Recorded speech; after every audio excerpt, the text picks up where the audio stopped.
जय हिंद दोस्तों, स्वागत है आपका अपने YouTube चैनल एग्जाम अचीवर्स में। फ्रेंड्स, आज के वीडियो में हम आप लोगों के लिए लेकर आए हैं अग्निवीर टेक्निकल ट्रेड के 25 मोस्ट इम्पोर्टेंट क्वेश्चंस, जिसमें आपको फिजिक्स और केमिस्ट्री दोनों के क्वेश्चंस मिलेंगे और यहाँ पर हिंदी और इंग्लिश में भी आपको क्वेश्चन मिलेंगे।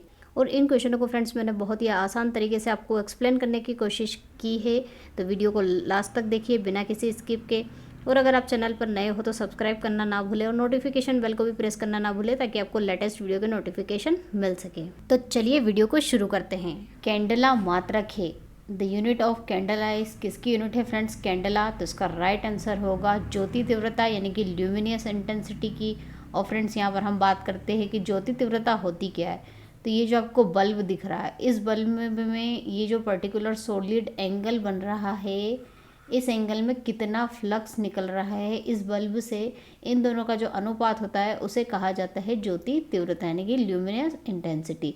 ये होता है फ्लक्स और ये होता है सॉलिड एंगल। इतने एंगल में कितना फ्लक्स निकल रहा है उसे कहा जाता है ल्यूमिनस इंटेंसिटी। 1 किलोवाट घंटा निम्नलिखित में से किसके बराबर होता है? तो फ्रेंड्स, हम बता दें कि जो 1 किलोवाट घंटा है ये क्या होता है? 1 यूनिट के बराबर होता है। जो हमारे घरों में बिजली की यूनिट आती है ना, कि 1 यूनिट आई है 100 यूनिट, तो उस तरह से ये जो 1 यूनिट है इसका क्या फॉर्मूला होता है? किलोवाट घंटा। ठीक है, तो इन्होंने कहा है कि जूल में किसके बराबर। यहाँ पर ऑप्शन में हमसे पूछा है कि जूल में, तो इसको हमें कन्वर्ट करना पड़ेगा किसे? जूल में। इसको कहा है कि जो 1 किलोवाट घंटा है ये कितने जूल में किसके बराबर है। तो देखिए फ्रेंड्स, ये है किलो। किलो मतलब 10⁻³ यानी कि 1000 वॉट। और ये है घंटा। 1 घंटे में कितने 60 मिनट होते हैं और कितने सेकंड होते हैं? 3600 सेकंड होते थे। ये से हमने सेकंड में कन्वर्ट कर लिया। अब जो हमारा क्वेश्चन है वो किस तरह से बन गया? ये 10⁻³ इंटू 3 6 इंटू 10⁻² और ये है वॉट सेकंड। और ये हो जाएगा, अगर हम इसे इस तरह से लिखें कि 3.6, तो ये हो जाएगा 3 2 5 और 1 पॉइंट आगे आ गया तो 10⁻6 हो जाएगा। और ये वॉट सेकंड क्या होता है फ्रेंड्स? वॉट सेकंड का मतलब ही क्या होता है? जूल। तो जूल में इस तरह से इसकी वैल्यू कितनी आ गई? 3.6 इंटू 10⁻6 जूल। 1 एंगस्ट्रॉम बराबर होता है कितने मीटर के? तो फ्रेंड्स, जो एंगस्ट्रॉम होता है वो भी क्या होती है? लेंथ को मेज़र करने की यूनिट होती है, जिसमें कितने मीटर होते हैं? 10⁻⁻10 मीटर होते हैं। पेड़ पर लगा फल जब टूटकर नीचे गिरता है तो उसकी गति होती है। तो किस तरह से उसकी गति होगी फ्रेंड्स? इस तरह से ये पेड़ है, यहाँ से फल इस तरह से यहाँ पर गिरता है। ठीक है, जब ये पेड़ से फल गिरता है फ्रेंड्स, तो इसके ऊपर कोई सा फोर्स नहीं लगता है, सिर्फ एक ही त्वरण इसके ऊपर काम करता है, वो होता है गुरुत्वाकर्षण त्वरण। ठीक है, और इस तरह की गति जिसमें सिर्फ गुरुत्वाकर्षण बल ही त्वरण ही काम करता है, उस तरह की गति को क्या कहा जाता है? सरल रेखीय गति कहा जाता है। तो यहाँ पर हम अगर ऑप्शन देखें तो ये क्या है? Random motion. तो रैंडम मोशन होगा नहीं, पेड़ से जो फल है वो इस तरह से या फिर ऐसे रुक रुक के तो आएगा नहीं, एकदम सीधा आ रहा है। वृत्ताकार गति भी नहीं हो सकती, और सर्कुलर मोशन में गिरते हुए नहीं आ रहा है। और आवर्त गति भी नहीं हो सकती। इस तरह की जो गति होती है उसे आवर्त गति कहते हैं, तो इस तरह की गति उसमें भी नहीं हो रही है। तो इसका राइट आंसर क्या होगा? सरल रेखीय गति यानी कि स्ट्रेट लाइन मोशन। दो वस्तुओं के बीच गुरुत्वाकर्षण बल F है। यदि उनके बीच की दूरी को घटाकर प्रारंभिक मान का आधा कर दिया जाए तो उनके बीच के बल का मान क्या होगा? तो फ्रेंड्स, दो वस्तुओं के बीच में जब गुरुत्वाकर्षण बल F होता है उसका फॉर्मूला क्या होता है? G m1m2 divide by r²। जहाँ पर m1 m2 क्या है? उन दोनों वस्तुओं के द्रव्यमान है, और ये r क्या है? उन दोनों के बीच की दूरी, और ये गुरुत्वाकर्षण नियतांक होता है। तो इन्होंने क्या कहा है कि उनके बीच की दूरी को घटाकर प्रारंभिक मान का आधा कर दिया जाए। तो ये प्रारंभिक मान है, इसका क्या कर दिया जाए? आधा कर दिया जाए। तो इसका जो f है उसमें क्या परिवर्तन होगा?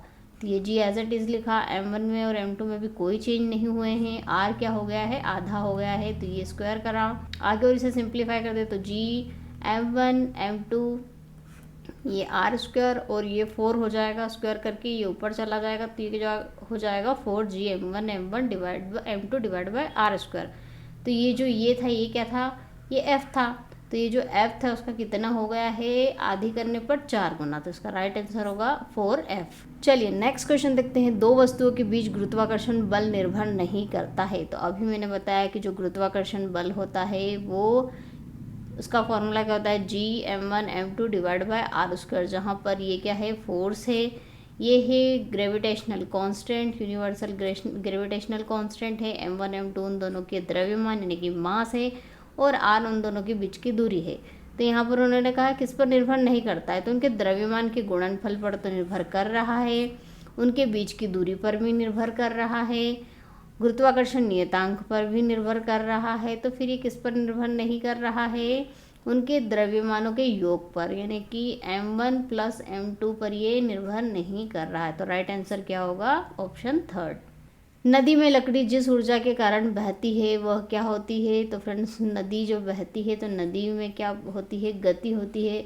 और जब नदी की गति के कारण कोई सा भी जो वस्तु है वो क्या करती है, इस तरह का गति करके घूमते हुए आगे बढ़ती है। ज़रूरी नहीं कि वो एकदम स्ट्रेट लाइन में ही आगे बढ़े, वो इस तरह से उसकी गति इसमें होती है। तो इसलिए जो वस्तु बहती है उसमें कौन सी ऊर्जा आ जाती है फ्रेंड्स, यांत्रिक ऊर्जा यानी कि मैकेनिकल एनर्जी आ जाती है। और आप सभी ने पढ़ा होगा कि जो टरबाइन है, टरबाइन के पहिया के ऊपर पानी डाला जाता है तो वो गोल गोल घूमता है, और घूमने से उसे एक शाफ्ट से कनेक्ट कर दिया जाता है जहाँ पर क्या उत्पन्न होती है, विद्युत। तो इस तरह से जो ये पानी की गतिज ऊर्जा है ये यांत्रिक ऊर्जा से विद्युत ऊर्जा में परिवर्तित हो जाती है। तो इस तरह से हम कह सकते हैं कि जो लकड़ी है वो किस ऊर्जा के कारण बहती है, यांत्रिक ऊर्जा के कारण। वह ताप जिसके नीचे केवल दाब बढ़ाकर गैस को द्रवित किया जा सकता है उसे क्या कहते हैं। तो फ्रेंड्स, वो क्या होता है, क्रिटिकल टेम्परेचर यानी कि क्रांतिक ताप। नेक्स्ट है, यदि एक दंड चुंबक से टूटकर दो टुकड़े हो जाते हैं तो क्या होगा। तो फ्रेंड्स, ये एक दंड चुंबक है, और चुंबक में हमने पता है क्या होते हैं, नॉर्थ और साउथ पोल होते हैं। ये दो ध्रुव होते हैं। जब इसको क्या होता है, ये चुंबक कहीं से भी टूट जाता है तो टूटने से इसका चुंबकत्व खत्म नहीं होता है, फिर से ये क्या करेगा, दो चुंबक में परिवर्तित हो जाएगा। मतलब यहाँ पर भी नॉर्थ साउथ और यहाँ पर भी नॉर्थ साउथ पोल यहाँ पर बन जाते हैं। तो इसका मतलब ये है कि इसका आंसर क्या होगा, उसमें हर एक टुकड़ा चुंबक हो जाएगा, और जिसके एक छोर पर उत्तरी ध्रुव होगा यानी कि नॉर्थ पोल, और एक पर होगा दक्षिणी ध्रुव यानी कि साउथ पोल। इसका राइट आंसर होगा ऑप्शन 2। बाकी ऑप्शन भी आप यहाँ पर देख सकते हैं कि प्रत्येक में केवल एक ही सिरे पर चुंबकत्व रहेगा, ये भी गलत है। दोनों में से जो लंबा टुकड़ा होगा उसी में चुंबकत्व होगा, तो ये भी गलत है। निम्नलिखित में से कौन सा अच्छा विद्युत रोधक होता है, रेशम धागा, ऊन, एबोनाइट, कास्ट। तो फ्रेंड्स, ये सभी जो है, ये सभी क्या है, विद्युत के कुचालक है, विद्युत रोधक है। लेकिन इन्होंने पूछा है कि इसमें सबसे अच्छा कौन सा है, तो इसमें सबसे अच्छा विद्युत रोधक कौन सा है फ्रेंड्स, ऊन है। ऊन क्यों है, क्योंकि ऊन के जो रेशे होते हैं वो अंदर से होलो होते हैं, खाली होते हैं, जो क्या करते हैं, मॉइस्चर या फिर एयर को धारण कर लेते हैं, जिसमें विद्युत प्रवाह होने नहीं दी जाती है। इसलिए ये सबसे अच्छे क्या होते हैं, विद्युत रोधक यानी कि इंसुलेटर होते हैं। यदि 100 वाट वाले 10 बल्ब प्रतिदिन 1 घंटा जलते हैं तो प्रतिदिन विद्युत ऊर्जा के उपभोग का मान कितना होगा, यानी कि कितने यूनिट की ऊर्जा लगेगी। तो अभी हमने कहा था उसका फॉर्मूला क्या होता है, किलोवाट आवर। तो यहाँ पर क्या दिया है, formula 1 unit is equal to, friends हमें पता है क्या होता है, किलोवाट आवर होता है। तो यहाँ पर किलोवाट की जगह पे क्या दिया है, 100 वाट, और कितने बल्ब हैं, 10 बल्ब, और कितना, 1 घंटा जलते हैं। तो यहाँ पर वाट दिया है और हमें किसको किस में कन्वर्ट करना पड़ेगा, किलोवाट में कन्वर्ट पड़ेगा। तो किलोवाट में कन्वर्ट करने के लिए हम क्या करेंगे, इसको 1000 से क्या करेंगे, डिवाइड कर देंगे, तो किलोवाट में कन्वर्ट हो जाएगा। तो ये यहाँ से इसको कैंसिल आउट करा, इसको यहाँ से कैंसिल आउट करा, तो ये सभी कैंसिल आउट हो गए, और इसकी वैल्यू कितनी आई, 1। और ये क्या होती है, यूनिट होती है। मैंने अभी बताया था कि ये 1 यूनिट का फॉर्मूला होता है।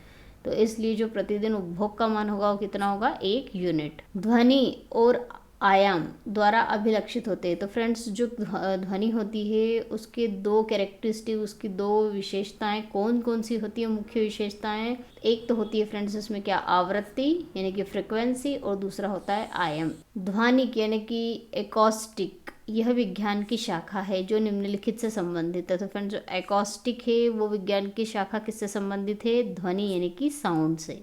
और यहाँ पर इन्होंने ऑलरेडी दे ही रखा है एकॉस्टिक यानी कि ध्वनिक, तो ये ध्वनि से संबंधित है। अगर यहाँ पर ध्वनिक नहीं भी दे रखते तो आपको याद होना चाहिए कि जो एकॉस्टिक है वो ध्वनि की शाखा है। परमाणु भट्टी कार्य करती है। परमाणु भट्टी का जो कार्य है वो किस पर, कौन सी श्रृंखला पर निर्भर करता है, एक नियंत्रित श्रृंखला अभिक्रिया पर, अनियंत्रित श्रृंखला अभिक्रिया पर, नाभिकीय संलयन पर, रासायनिक अभिक्रिया पर। तो परमाणु भट्टी जो होती है वो एक कंट्रोल चेन रिएक्शन पर कार्य करती है, नियंत्रित श्रृंखला अभिक्रिया पर।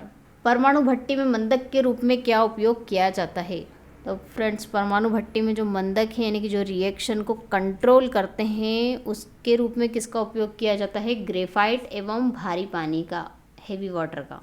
जब दो इलेक्ट्रॉन एक ही कक्षा में होते हैं तो उनमें क्या पाया जाता है? तो फ्रेंड्स आपने देखा होगा कि जब दो इलेक्ट्रॉन एक ही कक्षा में होते हैं तो उनमें क्या होता है? अपोजिट डायरेक्शन में वो क्या करते हैं? मूव करते हैं, चक्रण करते हैं, उनका रोटेशन होता है। तो इस तरह से हम कह सकते हैं कि उनमें क्या पाया जाता है? विपरीत चक्रण यानी कि रिवर्स स्पिन पाया जाता है। हाइड्रोजन के जलने से संबंध प्रक्रिया है, तो जो हाइड्रोजन का जलना होता है फ्रेंड्स, बर्निंग ऑफ हाइड्रोजन, वो कौन सी प्रोसेस होती है? ऑक्सीडेशन यानी कि ऑक्सीकरण। एक कार की बैटरी में प्रयुक्त विद्युत अपघट्य, कौन सा विद्युत अपघट्य यूज किया जाता है? इलेक्ट्रोलाइट। कार की बैटरी में तनु सल्फ्यूरिक अम्ल यानी कि डाइल्यूट सल्फ्यूरिक एसिड का उपयोग किया जाता है। आवर्त सारणी में आवर्तों की संख्या कितनी होती है? तो फ्रेंड्स आवर्त सारणी में जो ये क्षैतिज ब्लॉक्स होते हैं इनको क्या कहा जाता है? इधर वाले को आवर्त कहा जाता है, और जो ये वर्टिकल ब्लॉक्स होते हैं इन्हें क्या कहा जाता है? वर्ग कहा जाता है। तो इन्होंने पूछा है आवर्तों की संख्या कितनी होती है, तो आप काउंट कर लीजिए 1 2 3 4 5 6 और टोटल 7 आवर्त होते हैं। नेक्स्ट क्वेश्चन है आवर्त सारणी के ऊर्ध्व स्तंभों को क्या कहते हैं? ऊर्ध्व यानी कि जो वर्टिकल कॉलम, मैंने अभी आपको बताया है पिछले क्वेश्चन में, ये जो वर्टिकल कॉलम्स हैं इन्हें क्या कहा जाता है? वर्ग कहा जाता है। और अगर इनकी संख्या पूछे तो ये कितने होते हैं? टोटल 18 होते हैं। तो इसका राइट आंसर क्या होता है? उन्हें क्या कहा जाता है? वर्ग यानी कि क्लास। किस हाइड्रोकार्बन में कार्बन परमाणु की संरचना 6 होती है? तो फ्रेंड्स ये वो फॉर्मूला है, ये जो चित्र आप देख रहे हो इसमें कितने कार्बन हैं? कार्बन परमाणु की जो संरचना है 1 2 3 4 5 6 कार्बन है, और इसमें क्या है? 6 हाइड्रोजन है। तो कार्बन परमाणु में जो ये जो है हाइड्रोकार्बन है जिसमें कार्बन हाइड्रोजन से जुड़े होते हैं हाइड्रोकार्बन कहते हैं, और ये इसमें कार्बन परमाणु की जो संरचना है वो 6 होती है, यानी कि इस तरह से होती है, षटफलकीय होती है। तो ये किसका फॉर्मूला है? C6H6 फ्रेंड्स, बेंजीन का। तो बेंजीन में जो है परमाणु की संरचना 6 होती है यानी षटफलकीय होती है। कार्बन के जिस अपरूप में परत संरचना पाई जाती है वह कौन सा है? हीरा, ग्रेफाइट, फुलरीन या फिर कोक? तो फ्रेंड्स यहाँ पर मैंने आपको ये जो तीन संरचनाएं दिखाई, ये हीरे की संरचना कुछ इस तरह से होती है, ये ग्रेफाइट की संरचना है, और ये क्या है? फुलरीन की संरचना है। तो फुलरीन की संरचना कुछ इस तरह से होती है कि उसमें बॉल जैसा एक स्ट्रक्चर बन जाता है, और डायमंड की जो संरचना है उसमें जो षटफलकीय पलकें हैं वो इस तरह से एक दूसरे से जुड़ी होती है, चतुष्फलकीय संरचना होती है इसकी। और यहाँ पर हम बात करें ग्रेफाइट की, तो ग्रेफाइट में कुछ इस तरह से संरचना पाई जाती है, एक के ऊपर एक परत के रूप में।